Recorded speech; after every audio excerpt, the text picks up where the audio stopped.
Or in an hour. News Talk Weather. Thanks to the AA, you can find our lowest car insurance price online, guaranteed. Cold and mostly dry tonight with patchy frost, ice and fog. Rain affecting Munster before dawn. Minimum temperatures of -2 to +2 degrees. And now you're up to date on News Talk. The Football Show on Off the Ball. With Paddy Power, the greatest football partnership since Shearer and Owen. I'm prepared to do anything I can to play for my country again. Do it then. What about your start to the game? It wasn't bad, was it? Why should an honest answer be a mistake? How can a modern day manager not have a mobile phone? Why should he? OK, busy football show this evening. Liverpool 4-0 down away to Aston Villa in the Carabao Cup. It was 4-0 at half-time, so stabling of the ship of sorts for a second-string Liverpool side. Obviously, the first team are over in Doha at the moment. Conor Hourihane scored the first free kick in swinging, which Caoimhín Kelleher was really in trouble with because it was going towards the far post, but there were various Aston Villa players trying to get their boot to the ball and stick it into the near post, so he couldn't really commit either way. In the end, he was stationary. Nobody got a boot to the ball, and it bounced into the far corner unimpeded and directly from Hourihane's boot. So it's 1-0 after, well, that was 14 minutes on the clock, and then 17 minutes an own goal. And then Kojia has scored two more for Aston Villa, 3-0 on 37 minutes, 4-0 on 45 minutes. That is how things stand at Villa Park. Later on, Dan McDonnell will join us. In the meantime, very happy to say we have a few things to talk to Paddy Agnew about. You there, Paddy? I'm here. So Carlo Ancelotti, he's going to be at Merseyside. Kind of happy to see him back, and his little raised eyebrow and his sort of sense of what's it all about is kind of the tone Carlo Ancelotti takes. I mean, it's funny. I mean, you talk about what Ancelotti has done in terms of Champions Leagues, in terms of league titles around various elite countries, including with Chelsea, where he won the double. And yet there's, amongst a fairly sizable quotient of people, a sense that, well, this won't really suit Ancelotti. He's more of a facilitator of top players at this stage. Maybe even, dare I say it, he's a touch past it. And the job at Everton is not going to fit his skill set. I must say I have a bit more faith in him. Oh, Mike, your analysis is absolutely correct. You know, this is the guy who's won the championship in not only in his native Italy with Milan, but he's won in France and Germany and Spain as well. I mean, they're very, there's no coach. He's, in some senses, he's the winningmost coach of the modern era. And I suspect that, he's just a little bit pissed off at the way Napoli got rid of him. I mean, let us just put things in context with the Napoli sacking, because it came within an hour and a half of having won their last Champions League game 4-0, having qualified themselves from a group which contained the champions, Liverpool, who they beat at home and took a point from them away. So, I mean, it's not that in the Champions League he'd been performing badly. And he had a dinner with the Napoli owner, Aurelio De Laurentiis, in the Vesuvio Hotel in Napoli about an hour and a half after the game. And De Laurentiis confirmed then to him that he was going to sack him. And Carlo apparently said to him, more than once, he said to him, "Are you really sure about this? Are you really sure you want to do this? I.e., are you off your bloody head, But, I mean, so I'd say he doesn't feel particularly happy about that. And so he thought, well, OK, rather than sit around here licking my wounds and thinking about what might have been, I'll just take this offer from Everton if it's come my way. And what happened at Napoli exactly? Because there were certainly widespread reports of a dispute between De Laurentiis and Ancelotti and the players, and there was a training camp which was meant to happen and then didn't happen. So all of that was going on. In the midst of it all, by the way, they didn't have a win in 9 games until that win over Genk. So something was clearly awry. Do we have a firm idea of what that was? A firm idea, I'm not so sure, but you're absolutely right. Something was clearly awry. Because the good run in the Champions League that I referred to earlier was not in any way matched by the what was happening in the league. I mean, it was a three-way battle at Napoli with, to a certain extent, the third person was Ancelotti, who was caught in the crossfire between De Laurentiis, the Napoli owner, and his star-studded cast of players. I mean, the problem started with, on the eve of their 4th Champions League group game against Salzburg, They'd beaten Salzburg 3-2 in Austria. They, were expected to do the same at home. But coming into that game, they hadn't won for about 7 games. De Laurentiis announced, without any reference to anybody, including Ancelotti, he announced that the team should go into a what they call here a retiro, a training camp, particularly on the back of a 2-1 loss to Roma the previous Saturday. They went into the Salzburg game and they only drew that 1-1. So De Laurentiis said, "Oh, well, you can stay in the training camp then since you haven't won that one."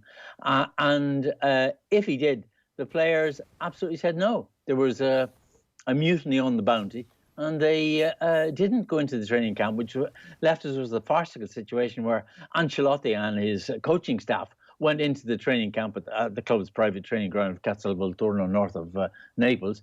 But the players went home. At which point, then De Laurentiis got particularly annoyed and said that he was going to sue the players for damages to the club, and he was looking for about a collective $2.5 million from them for having sullied the reputation of Napoli. So things at that point were very bad, and Carlo didn't necessarily help us standing with the owner, because he was asked at a press conference before the following Saturday's game against Genoa. He was asked what he thought about the business of going into training camp, and he said, "Well, if you ask me, I don't think training camp being shut in training camp solves anything. I'm against it." And so at that point, I think he's rather blown it with his owner. Okay. You must have had some exposure to Ancelotti down the years, especially when access was a bit more freewheeling. Your sense of him as a person, as a character, where he is in his life now? Oh, I met him several times. I think he's a terrific guy. I've always liked Carlo. He comes from Emilia Romagna. He's a lad who was brought up with a father who kept pigs and goats and did a bit of farming. And, Carlo had no problem sort of slitting a pig's throat and, curing his own ham. He's a country boy, and he tends to be able to put everything in perspective. So he doesn't get too overdramatic. And maybe that works against him in the eyes of some of the club owners, because he's not Mourinho running up and down the sideline gesticulating. He's not Klopp, who does a lot of running around the sideline too. He's very much more. He's a much calmer guy. He is. But if you ever talk to, and as I have obviously, the players who know him, I've never heard anybody ever played with him say a bad word about him. I mean, most of the guys who've worked with him really think he's a terrific coach, and his record bears that out. Sense of humour? Oh yeah, great sense of humour. Right. Great sense of humour. No question about that. I mean, I don't think you get through this job without a good sense of humour. Well, that's true. Does he enjoy the finer things in life? Have I got him wrong there? Has he grown up from the farm to enjoy cigars and all that kind of stuff? I get that sense from him. He likes a good red wine, and he likes a cigar now and again. And I think before the last time he met Liverpool, he made a present of a good bottle of wine to Jurgen Klopp, and Klopp was delighted. He hadn't expected it. Told us, "Oh, that was very good wine." Yeah. I tell you what, I'm struggling to shake the image of Carlo Ancelotti slitting a pig's throat, Paddy. That's going to be a tough one to shake. I hadn't realised that. So he grew up in a farm doing all that kind of stuff. I hadn't realised that at all. Yeah. Absolutely. Well, we'll see how he gets on Merseyside. I suspect he's going to do better than people think. Meanwhile, Serie A have outdone themselves. Geez, they've outdone themselves here. I'm sure people have seen this at this stage. Serie A has used images of monkeys in an anti-racism campaign. The No to Racism posters, they show 3 monkeys with painted faces, and they're going to be shown at the Serie A headquarters in Milan. Once again, said the anti-discriminatory body FAIR, once again, Italian football leaves the world speechless. It's difficult to see what Serie A was thinking. The artist behind it has defended his creation, saying, "We are all monkeys." And he said that, "I've been painting monkeys for 5 to 6 years, so I thought I'd make this work to teach that we're all apes. I made the Western monkey with blue and white eyes, the Asian monkey with almond-shaped eyes, and the black monkey positioned in the centre, where everything comes from. The monkey becomes the spark to teach everyone that there's no difference. There is no man or monkey. We are all alike. If anything, we are all monkeys." Now, I respect his intentions, and maybe it's the responsibility of an artist to be in some way provocative. But really, Serie A and Italian football needs to tread very carefully here and do nothing ill-judged. And already this has just been slammed by pretty much everyone. Has this been badly received in Italy in the main? Not as bad as it should have been. It hasn't been picked up on as much as it should have been, but I think it will be as time goes by.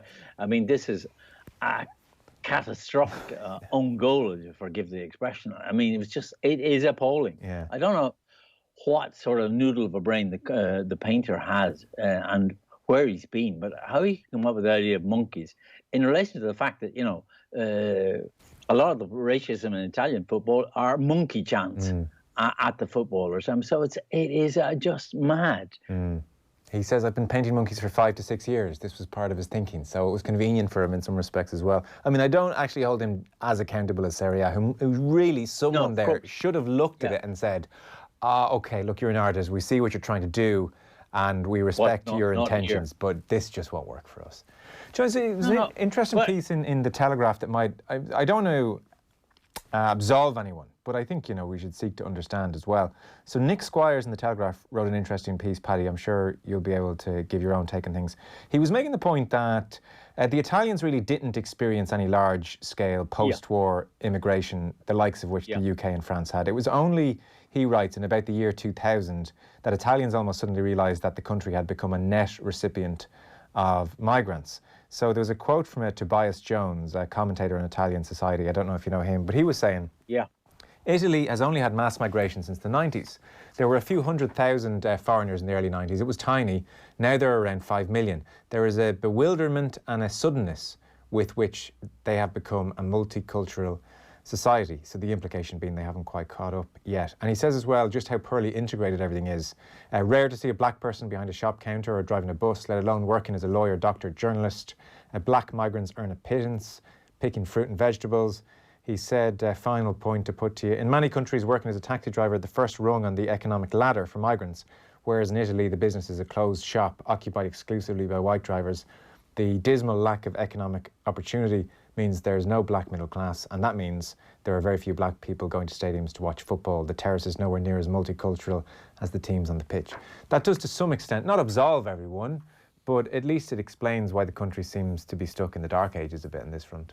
No, it provides the context, absolutely. I mean, I'm very familiar with that article because I spent most of the afternoon chatting to Nick, and we were talking about through all of that. Right. Do you agree with him? And I agree absolutely with him. A lot of those, some of those things are things that I suggested to him myself. But I mean, the word that's missing in all of that, and that's missing in Italian society's dealings with migrants, is integration.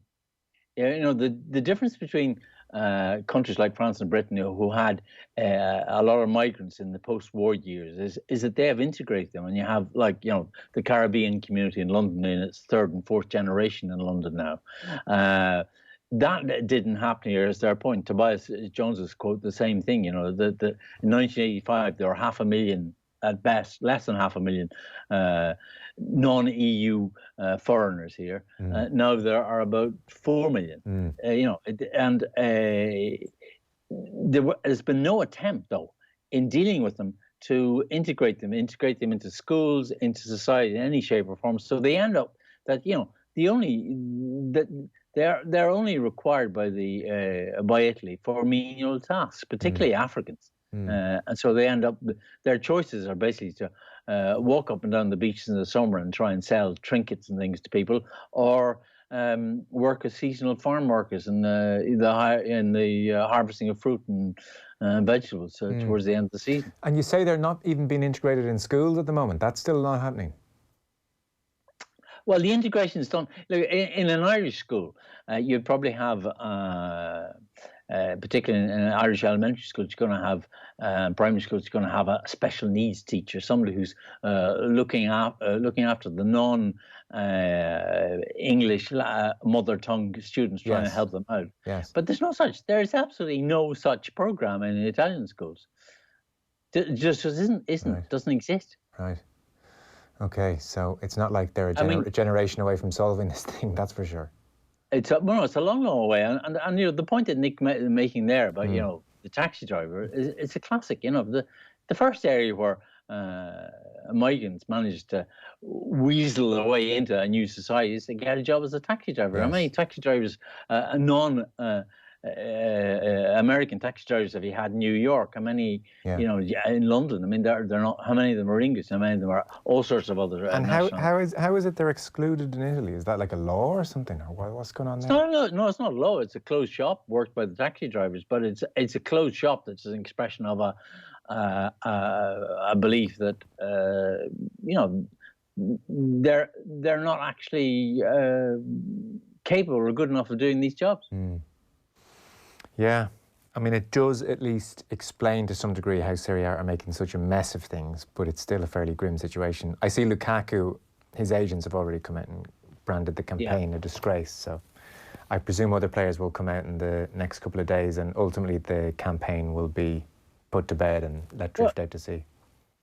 No, I'm glad you mentioned Lukaku, because Lukaku, we talked about this one night before, that early on in the season he went to play in Cagliari, he scored the winning goal from the penalty spot, but after he scored the goal, this was in Sardinia, he was whistled and jeered and the monkey noises were made at him, and he was absolutely amazed. He was absolutely stupefied. He couldn't believe what he was listening to. And he said the next day, ladies and gentlemen, if this is the way things are in Italy in 2019, we are going backwards.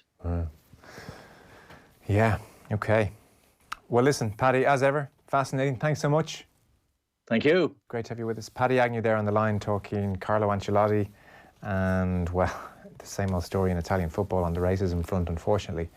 The latest from Villa Park, it is still Aston Villa 4, Liverpool 0, 78 minutes on the clock now. It was 4-0 at half-time. Conor Harron amongst the goal scorers. It has stayed 4-0 in the second half. Next up, there's an Oireachtas committee tomorrow. Shane Ross will be there.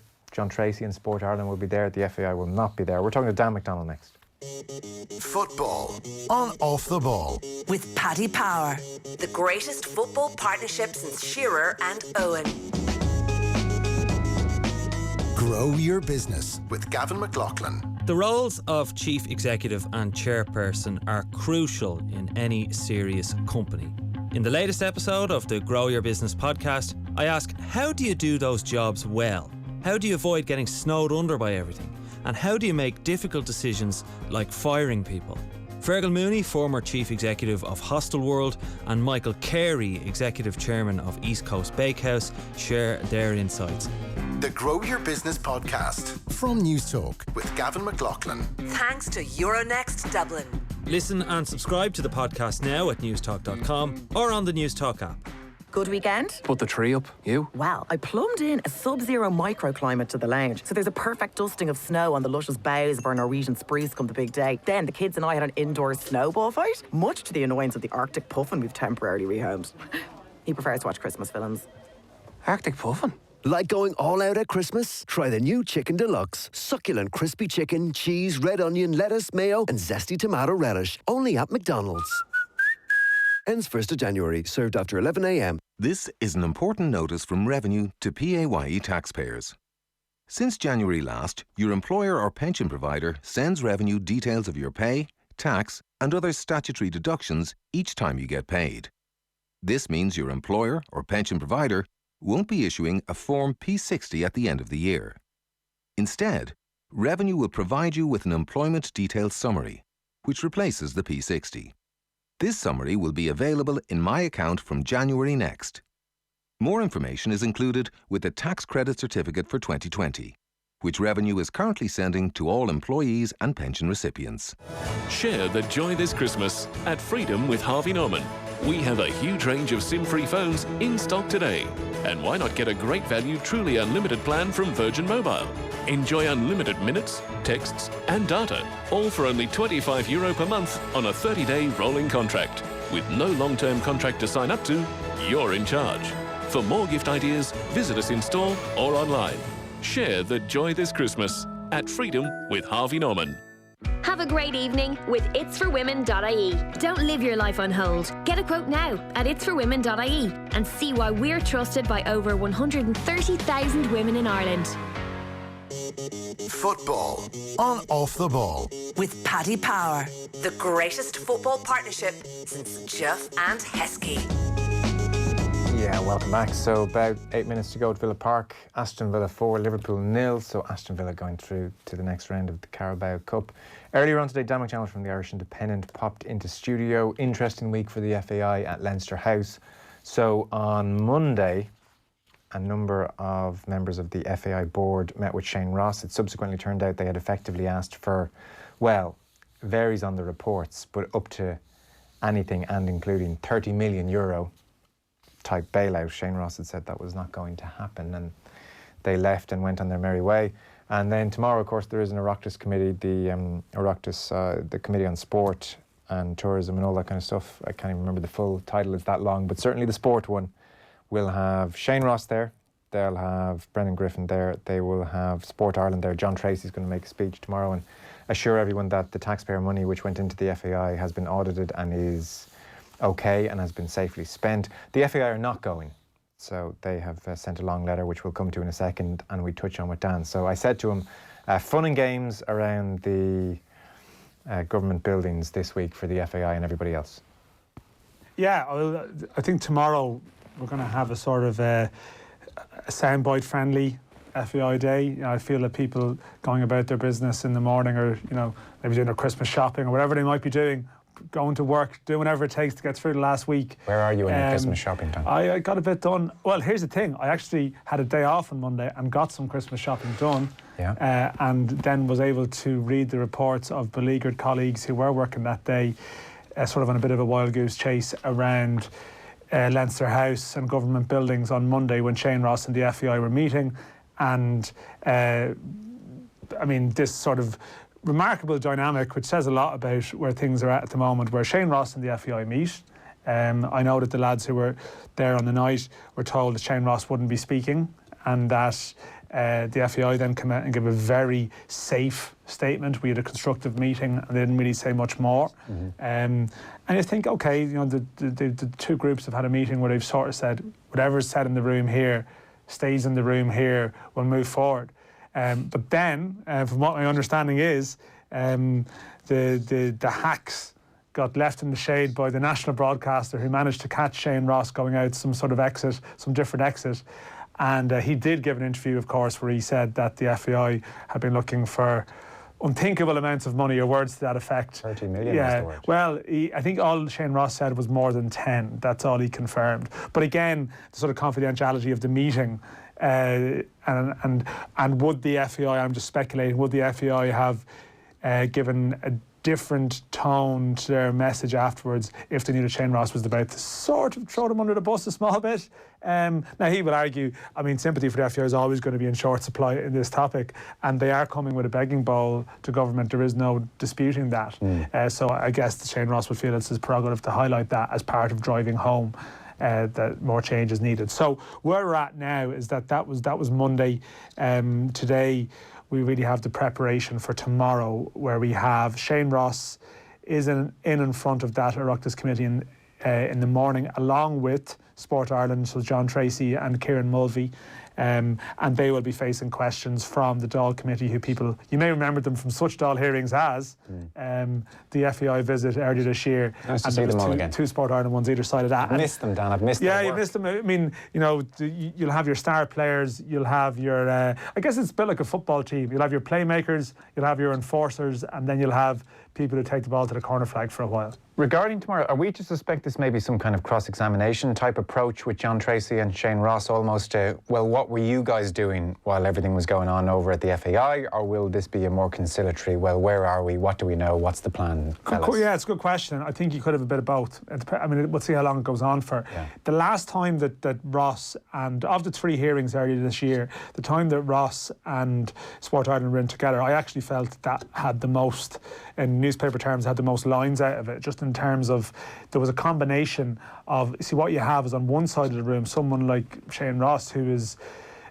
prone, as we know, to sort of some dramatic statements. It was Ross the last time who announced that the board of the FAI had resigned, had agreed to resign en masse, and that was his opening statement on that occasion, and that sort of set the whole. So Ross, you feel, will bring some revelations to it. I think with Sport Ireland, they've sent out their opening statement, or that opening statement is certainly, I've seen it, and it's I suppose it's doing the media rounds. And I guess Sport Ireland are taking more of a stance of saying, well, we're not a regulatory body. How were we to know what was going on with the FAI? Yeah. We read audited accounts. We trusted that the financial statements in the FAI accounts reflected their position. We now know that was not the case. So there's sort of, I guess, delegating responsibility for what happened. So I would suspect that people in Sport Ireland who are there will come in for some strong questioning in parts. I think Shane Ross probably will as well. Some people might take the emotive slant with Shane Ross that, do you still think it's right to be so adamantly blocking funding to sport? Is it serving a purpose now? Shane Ross will argue that it is serving a purpose, that you can't give money to the FAI in its current guise. So I think you'll have different people coming at it in different ways. Yeah. As we should state, the FAI had the chance to go in tomorrow and they declined to do so. Yeah, I'll come to that in a second. I think it would be appropriate for somebody to say to Shane Ross, you were on the national airwaves in November on this station. I agree. It happens. And you were the Minister for Sport, and you were essentially saying that, to the best of your knowledge, there was huge support at grassroots level for John Delaney. John Delaney doing a very good job, and there's no problem here. And it was Jonathan Healy interviewing Shane Ross that day, and he said, really? Because that's not our sense, that's not most people's sense.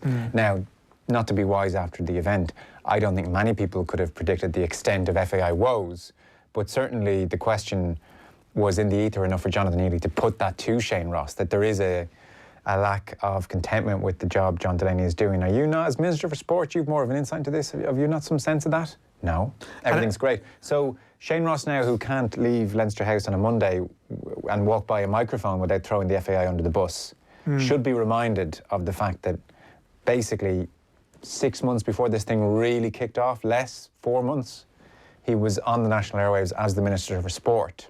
Yeah. Almost reacting with incredulity that there was a question about John Delaney. Yeah, and the problem with that, of course, is that Catherine Murphy has highlighted that she did previously, I think, direct specific questions to Shane Ross. This can't be a Shane Ross coming in to go, God, aren't the FAI dreadful, everyone? No, I wonder who's going to, I suppose there might be a bit of party politics going on in terms of maybe some people will go after him on that. And also, I would suspect that Sport Ireland's relationship with the FAI at a high level over a period of time, I think there is issues there that simply have to raise. I think they will, but as we know with these things, that you also want it to be constructive as well. As grandstanding. There will be grandstanding too. One other point is that Sport Ireland certainly tomorrow are going to make the point that all the money that they gave the FAI, therefore taxpayers' money, has been audited and was spent appropriately. That's what the COSI audit says. Yeah. Yes, that's what the COSI audit says. So they will detail that aspect of it. Obviously, we know that the COSI audit was still referred to the guards because of other information contained within. What's your take on this then? So the FAI have declined a request to attend tomorrow. They were asked to attend alongside Shane Ross and Brennan Griffin and Sport Ireland. Ray Walsh, who is now the company secretary of the FAI, she responded. She told the committee that they wouldn't be making the trip. She wrote a letter to the clerk of the committee. It was seen by RTE. And she said that FAI officials need to focus on the association's troubled finances. We had an open and honest meeting at Leinster House yesterday with Ministers Ross and Griffin. Ms Walsh wrote, she said, as stressed after that meeting, the immediate focus of the board must be on the financial restructuring necessary to safeguard jobs, the FAI's financial future, and the appointment of an independent chairperson and 3 independent directors. At this moment in time, this requires the undivided attention of the board of the association and key management.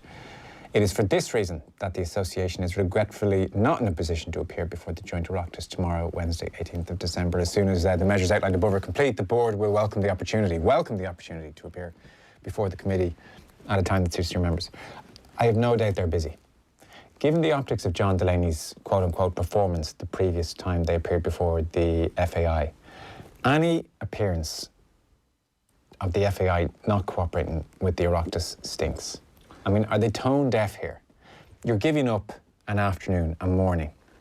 You're not going to solve any major problems there. Send somebody. Send one person. Yeah, I have no sympathy for this. I think the FAI now need to play ball with the taxpayer, with the government, with anybody who's asking them to appear before an Oireachtas committee. It's a very nicely worded letter. In short, though, I'm busy. Yeah, I've no doubt. Busy. I've no doubt. I mean, you hear... Go to Leinster House and ask for 30 million. I'm sure in a private setting, if they asked them to dance, they would dance. You know, like, I think that there's no doubt they will. But I think... I'm a bit torn on this one, I have to say. Because I saw that the Noel Rock tweet earlier on that the disappointment is, and I think it was flagged that the people who they probably want before the Oireachtas committee, they probably won't get them in front of that Oireachtas committee ever again, i.e. people who were there before and really involved in the thick of it. The FAI board that are there now, while some have been around council and whatnot, they have basically, they've inherited a lot of what's going on here. And given that they had a press conference last week or 10 days, Friday week, I think it was, over our shoulders, where they faced questions about the public, about the accounts and so on, that I don't see at this stage what more can happen other than them being asked a lot of the same questions by different people in a different setting. But would you not accept two things? I think it's a bad look. It's a show of faith. It's a show of faith. It's a show of intention. And also, there is a difference with respect to us, magnificent members of the media, between a press conference and actually going in on the record, given that the taxpayers' money is being questioned here. But I find it mad to think that I'm actually in some ways defending the FDI stance. I just think it's a bit more understandable. The problem is, though, of course, they've completely snookered themselves here and made it more of an issue by putting out a tweet saying that they would be putting out a tweet within the last fortnight to say that they welcomed the invitation and indicating that they would. So it's the optics of it are terrible. I'm just saying that in practical terms, if things are as bad as what you're hearing about the FDI position, that I'm not sure how constructive it would be for them to go in and get absolutely kicked while sat next to Shane Ross and Sport Ireland and this sort of event that it might be tomorrow, when the people more than likely that are going to be kicked won't really have much to contribute. Now, maybe you could twist it and say that if the Oireachtas had a very specific list of invitations to put out and to bring in some people who may not be board members, but they may have been on the executive before and around the place, then I could maybe see that. But I think that the invite was to the board, as far as I understand, and I don't know what those people would have to gain from it. But I know what you're saying. I'm a bit sort of torn that to me it's the FAI refusing to turn up is an easy press release for everyone to hammer them over, and this is typical. They're running away from it, and I do understand that, but you wouldn't have the right people from the FAI there. No, I know. But look, even if you're being cynical, and you would have to say they're being very naive because the optics are so bad, but they should have a certain degree of faith that the people at the Oireachtas committee have a certain amount of intelligence and understand that, well, if you and you weren't there during the bad days, I can't really give you too much of a kicking over that. But we're all very curious to hear, what are your thoughts going forward? Who are you talking to? Who are you taking advice from? What's the thinking behind restructuring? What if they don't have any thoughts yet? Correct. Now we're getting to the point. They have nothing of any value to say, and they're shitting themselves. This is the concern. I mean, if they've got into a situation, this is what would worry you about where this is going, is that after everything that's happened, and discussions around UEFA support and et cetera, that they're going to provide them with support, that they still found themselves in a position where they probably had to go. However way you look at it, there's an element of going cap in hand when you go looking for money. It's going to be perceived that way. Sorry, they basically literally went cap in hand. Yes, they did. I'm dancing around.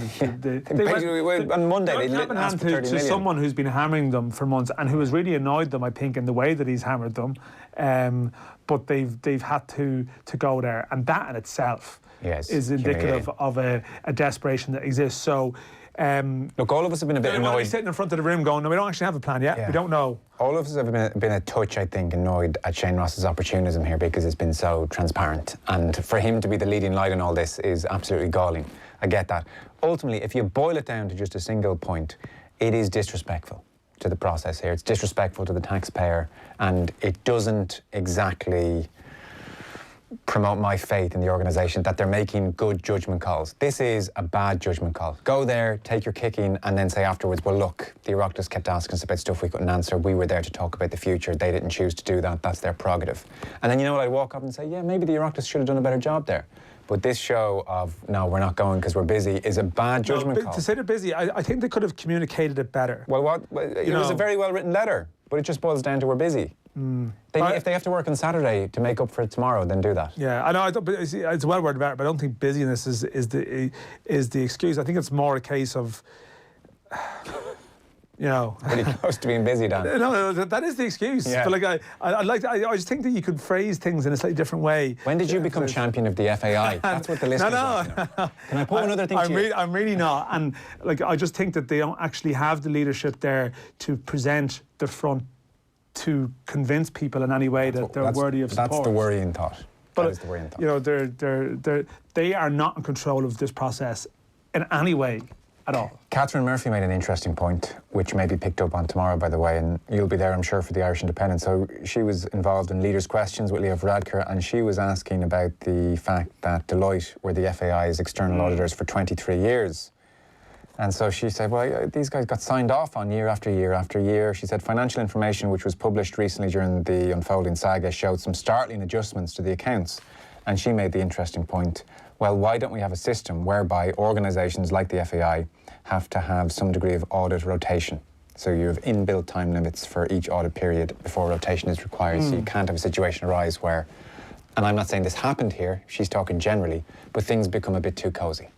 Yeah, cosy with a C as opposed to cosy with a K. It's a very difficult word to use in the context of FAI debates. But no, I think that's a very valid point. And I always find when you're discussing the broader issue of, say, the accounts and accounting practices that, you know, you feel a bit, you can feel a bit out of your depth sometimes because it's not a world that you know. Do you know what I mean? And you're always wary of like wading into like what the proper accounting practices should be. Yeah. When like this is not an area that we generally talk about on a regular basis. I have a friend who's an accountant, and sometimes he listens to me and says afterwards, "You have no idea how wrong you are." Talking absolute garbage. But 23 years to me does seem like a lot, I guess, you know, from a basic point. And I mean, this is the thing. But again, I didn't really answer a question you asked earlier on. Correct. You didn't. Answer the question. What was the question? Exactly. You're all over the shop. About Shane Ross and Sport Ireland, that there's no doubt that they were all asleep at the wheel to some degree.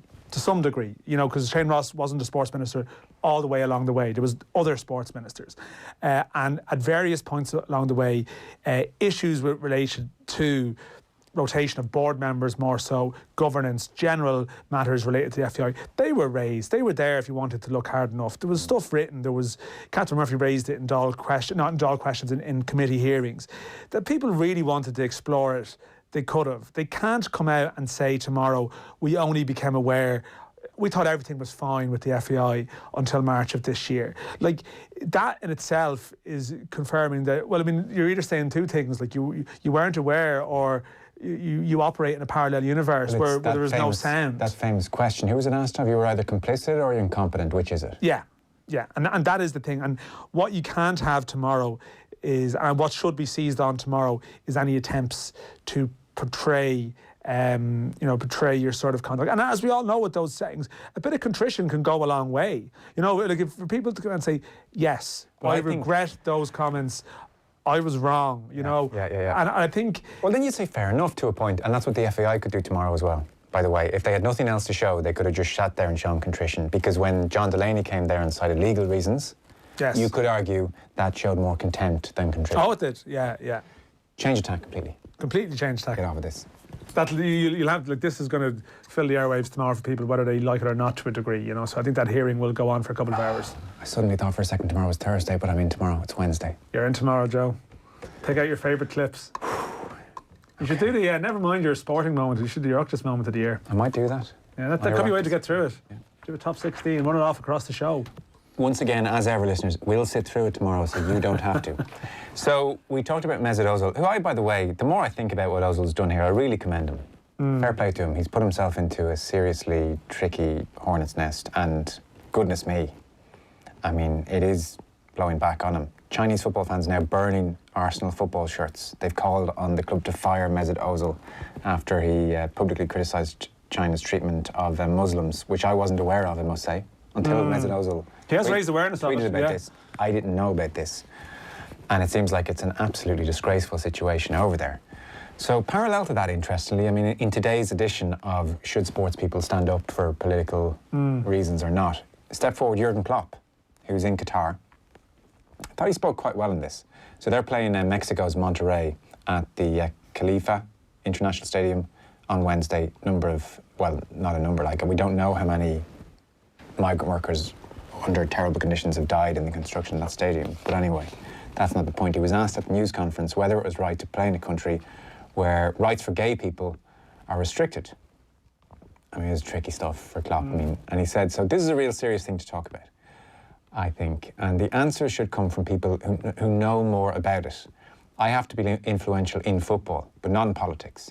Anything I say wouldn't help. It would just create another headline, positive or negative. I like that you asked the question, but I think I'm the wrong person. And then the piece I was reading talked about how the Liverpool chief executive Peter Moore had secured assurances by Qatari authorities that LGBT supporters would be welcomed in the Gulf state. And Klopp again was talking about the welcome they'd received. We arrived here, we were very welcome, everything is organised as it should be. Organising the competition, wherever it is, they have to think about it. Athletes shouldn't. We represent Liverpool, we're invited, we go there. If sportsmen make decisions about competitions wherever it is in the world, that is not right. My personal opinion, I have one, of course, he said. I think we should all be treated equally, that is clear.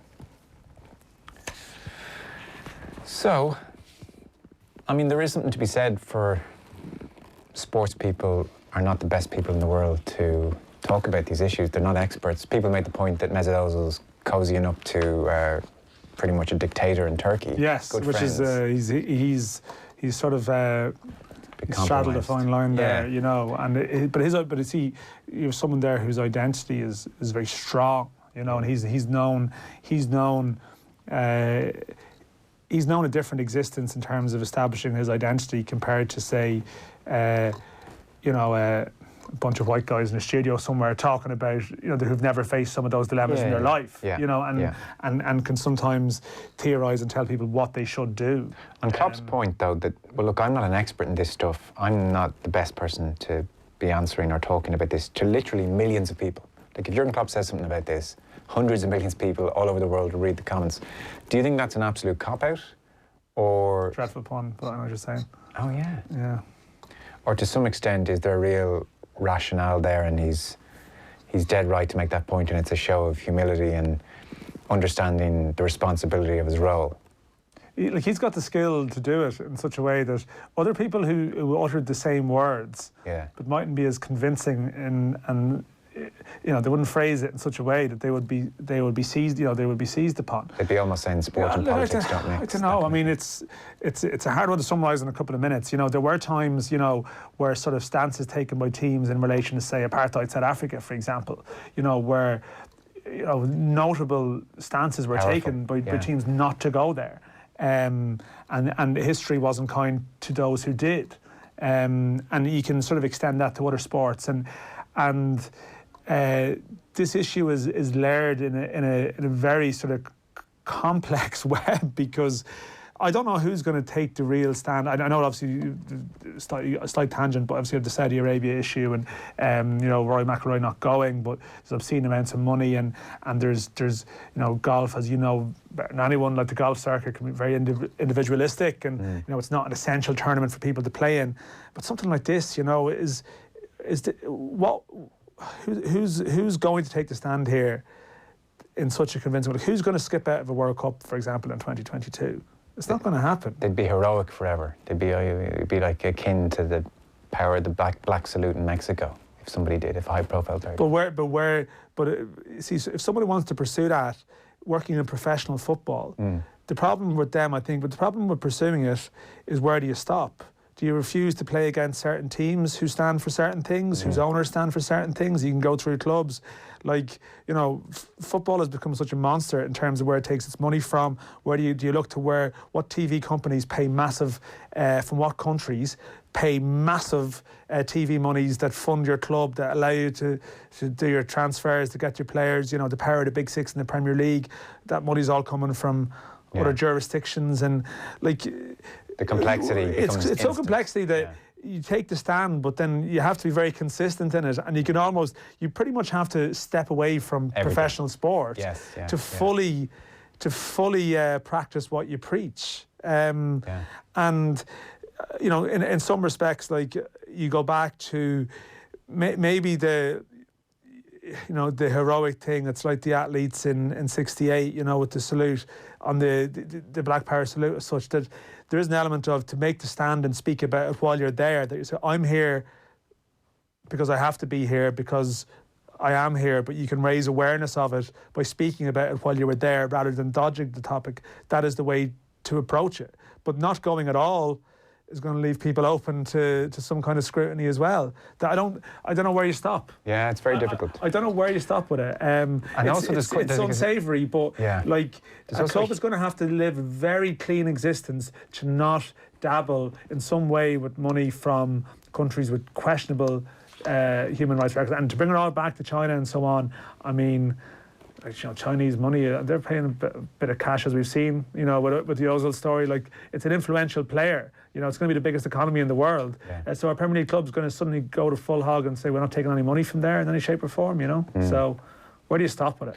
Yeah, I don't know. I mean, that's a weak response. A lot of people say that's just weak, but I don't know how they can be as principled enough to be fully consistent and apply it in such a way that it's a perfect response. I also think with lots of players, ignorance is a genuine factor. It is, yeah. FIFA have the nub of the matter is here that FIFA have allowed Qatar to become this player initially. They are FIFA are the gatekeepers. FIFA are the license holders. FIFA are the bouncer. If you want to get in, you have to get by them. And if you give them sort of the license to run, some of the world's biggest competitions, then the decisions you make are basically asking athletes at managers, the world's biggest clubs, to make the decisions that actually your governing body haven't taken. Yeah, that's fair. They've placed you in this position. That's fair. So it should have been stopped at source if you had sort of a properly ethical governing body in terms of how it's carried out, its votes and its procedures and so on. And it's the people down the line who are being asked to be the hero, but actually it probably shouldn't have got there. But again, they're from clubs again. Who've all played the game in terms of, as I said, foreign TV rights, etc. They know, they sort of know where money's coming from in a way. We're all compromised to some extent or other. So, Dan, before we go, what's on tomorrow? What's on tomorrow? Yeah. Any interesting games on tomorrow? There's a couple of League Cup games on tomorrow. That's true, yeah. You're going to throw something at me. I feel that this is a moment of broadcasting genius is imminent. Just El Cl&aacute. Is it? I mean, I must point out, I've been in the FAI zone for most of the 9 months. I didn't realise Manchester Derby was on till around 4 hours before it. So I can't necessarily preach. You are not the only person who doesn't realise El Cl&aacute is on tomorrow. This is the price they have paid for not being, I guess, on Sky, for instance. Sky Sports would have promoted the hell out of El Cl&aacute over the last 3 or 4 weeks. We would have just known it's on. Yeah. So it's on, it's going to be on Premier Sports 1. Obviously, over in the UK, it's on ITV4 or ITV2. I don't even know. It can be one of those people who use Sky, it's behind the magic other channels box. We have to top end frequencies and all this. Sid Lowe, an interesting piece here. So I hadn't realised all this. So basically, this is the game which was rescheduled. Basically, you might remember this was meant to go off a couple of months ago, but then there was unrest in Barcelona because 9 Catalan political leaders were jailed for their role in the referendum, which was declared illegal. All hell broke loose and the game was cancelled. Protests across the city. Rakitic arrived into the airport and had to roll his suitcase from the airport to his house because he couldn't get a lift, a famous photo. So they've rescheduled the game for tomorrow at the Camp Nou. 243rd meeting between the world's two biggest football clubs, said Sid Lowe. But here's the interesting thing. Because security is so crazy, both clubs are going to be at the same hotel all day, Hotel Sofia. So this is an unbelievable build-up to this game. It's been converted into a kind of Cl&aacute HQ, says Sid Lowe, a heavily guarded bunker, 600 metres from the Camp Nou. So he says that Real Madrid will fly at 11 a.m. They will arrive at the hotel just after midday on Wednesday. Barcelona players usually go straight to the Nou Camp in their cars, whereas they're going to turn up by bus at 12:30. The referee and assistants will be in the same place. Their hotel is usually 2 kilometres away. The two teams will eat on different floors of the 22-storey building. The directors will have lunch together. And then a little before 6, everybody will get on buses and vans and go to the ground with police opening a pathway to the game. Absolutely incredible build-up. Yeah, that's going to be like that awkward moment where a player just gets off at the wrong lift, just walks into the wrong team meal, the wrong meeting. So, well, that's on tomorrow, so that'll catch you by surprise. So what time's that on tomorrow? 7 o'clock Irish time. Yeah. Yeah. El Clasico. And they're level on points at the top of the league. You won't be watching it. You'll be on air dissecting the Oireachtas committee. Oh, Jesus. Good God. I really will be listening to Shane Ross. So, Zidane said they have Messi, but we have Benzema. 12 goals apiece, those two this season. So they're level on points, top of the league. So that is on tomorrow, Dan. I wanted to mark your card. I've got to go here. We're late. Okay. Okay. Thanks very much, Dan McDonnell of the Irish Independent.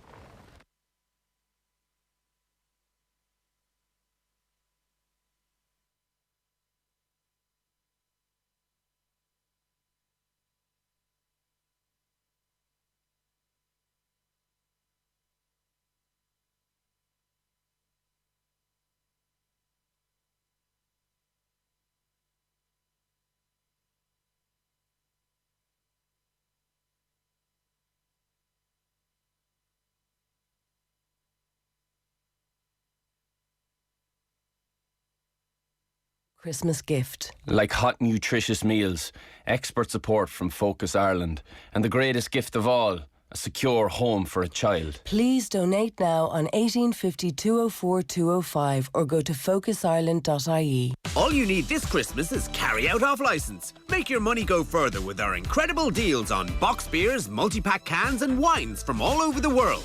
Plus our amazing Eastern European selection, such as the fantastic Perla beer range, now in stock. Fill your cupboard for less this festive season. Carry-Out off licence. Simply better wines and beers. Simply better value. Enjoy alcohol responsibly. Visit drinkaware.ie. Guy Ritchie is back with a bang. So you killed someone? No, it was the gravity that killed him. Hilarious, says the Sun. A goodie. Matthew McConaughey. When the lion's hungry, he eats. Charlie Hunnam. You're too smart to be blackmailing us. Michelle Dockery. And if you smell smoke, it's because there's a fire. Henry Golding. You best move on before he gets moved on. With Colin Farrell. I knew I was there and I'm still shocked. And Hugh Grant. I want you to play a game with me. No. Oh, please. The Gentleman. Cinemas January 1st. Football on Off the Ball. With Paddy Power, the greatest football partnership since Jeff and Heskey. Okay, you're welcome back. So we are pretty much done for the evening. Aston Villa through to the next round of the Carabao